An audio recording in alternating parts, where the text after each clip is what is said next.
કુકાવા તાલુકાના બાંભણિયા ગામની સરકારી પ્રાથમિક શાળાનું નવું મકાન બનાવવા તેમજ રમતગમતનું જરૂરી મેદાન ઉપલબ્ધ કરવાના બાબતે ગામજનો દ્વારા માંગણી કરવામાં આવેલ, જેથી ઉક્ત માંગણી મુજબ શાળાના મકાન અને રમતગમતના મેદાન માટે જરૂરી જમીન 5679 મીટર અને આંગણવાડી કેન્દ્ર માટે જરૂરી જમીન 46 ચોરસ મીટરની માંગણી કરવામાં આવેલ, જે બાબતે ધારાસભ્ય શ્રી કૌશિક વેકરિયાના પ્રયત્નોથી આ ગામની સરકારી પ્રાથમિક શાળાનું મકાન બનાવવા તથા રમતના મેદાન માટે ઉપયોગમાં આવે એ માટેની જમીન તથા આંગણવાડી કેન્દ્ર બનાવવા માટેની જમીન ફાળવણીનો હુકમ રાજ્ય સરકાર દ્વારા કરવામાં આવતા ગામજનોમાં ખુશી વ્યાપી છે.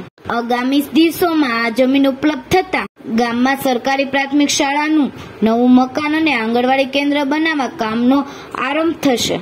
તો ફરી મળીશું એક નવા સમાચાર સાથે. ત્યાં સુધી જોતા રહો લોકસામના ન્યૂઝ.